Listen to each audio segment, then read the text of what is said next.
This is a post about rage and joy. So I just had a conversation with someone that I'm close to who was upset with me for me being upset when I talk about the government or poisoning the food system or the medical system that actually just wants to keep people sick because it profits off the sick people, not off the healthy, well people, strong people. And the point was that when I talk about those things, I had anger. And it's ironic because just a couple days ago I made a video that I haven't had time to edit yet.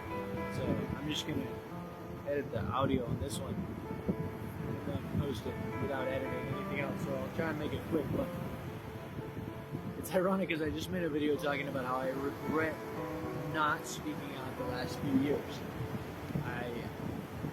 I tried to maintain, neutrality, be Switzerland.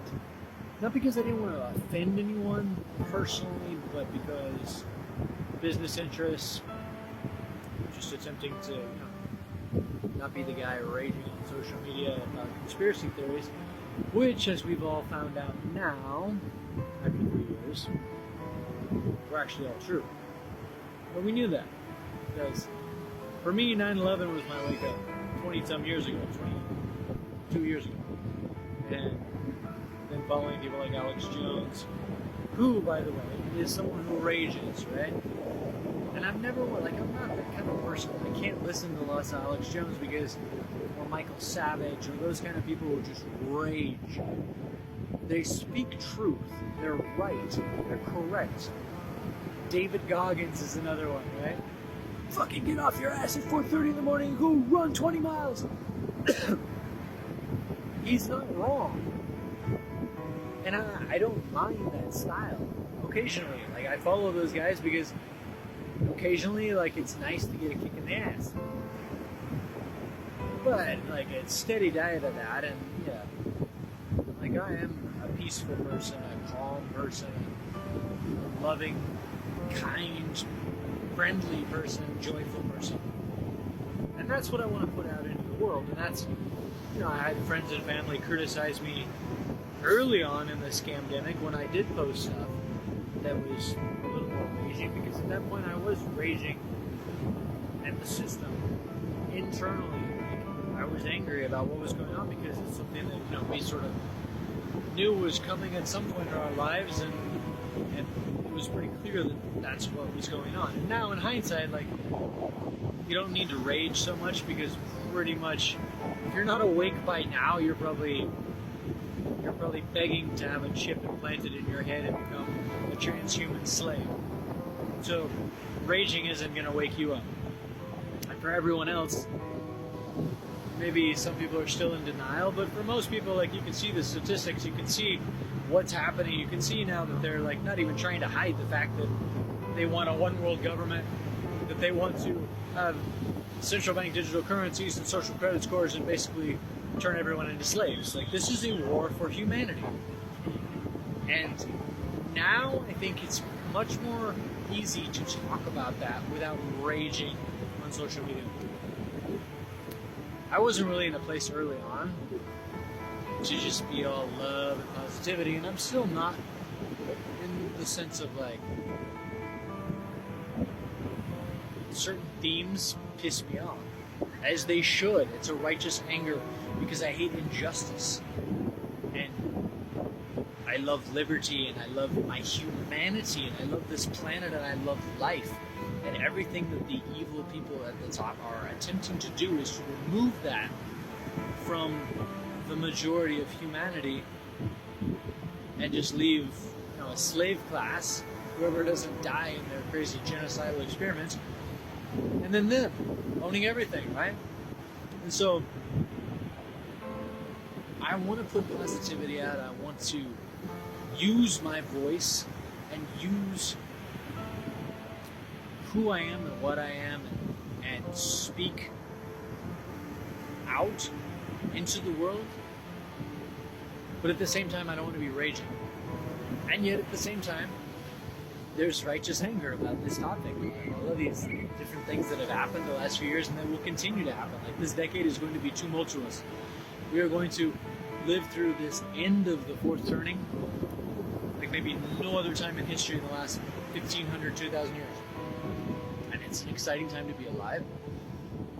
And I think that I have a purpose for being here at this time, but I regret not speaking out in previous years. And so I reject the idea that I should only put out positivity and love and light on social media.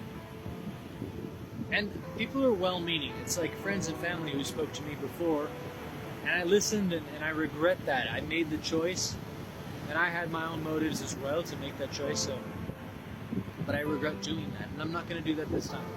And so, if you think that I'm spewing conspiracy theories, or, you know, if we're friends, or you know me from the past, or whatever, and you think that I've turned into an angry old man, I mean, that's your prerogative, but I'm going to speak the truth.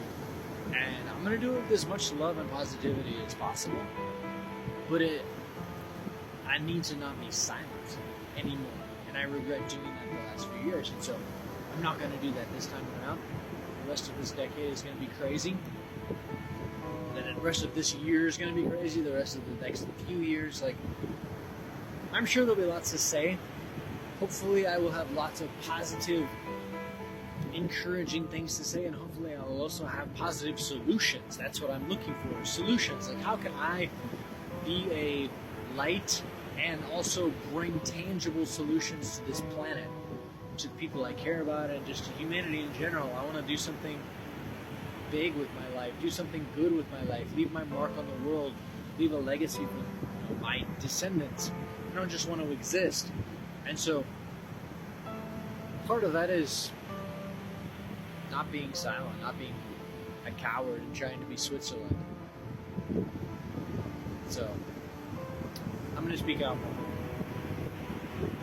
And my goal is definitely, like, I feel like where I am at spiritually and where I am at internally as a person the last few years has been really, really incredible. A lot of growth, a lot of change, a lot of real healing.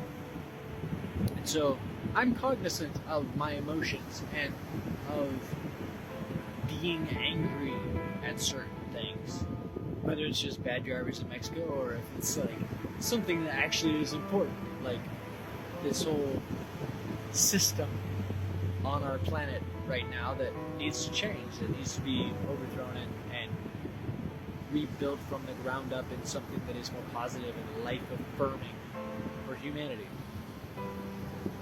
But I'm cognizant when I'm angry. And so I'm willing to make the commitment that I'm going to post as positive as possible, but I'm also not going to stay silent. So I don't want to be Alex Jones or Michael Savage, or those are the guys that I know that, like, from long ago who were raging. Like, I can only take a few minutes of that. It's like, okay, I get the point. Like, stop. I don't want to listen to you raging. Like, turn on some Johann Sebastian Bach now. Clean my soul. Go sit at the bottom of the swimming pool or the bottom of the ocean. But I can commit to being as positive as possible, but sometimes maybe I'm gonna rage. And maybe it'll be necessary. Maybe a lot more of us need to speak up, speak out.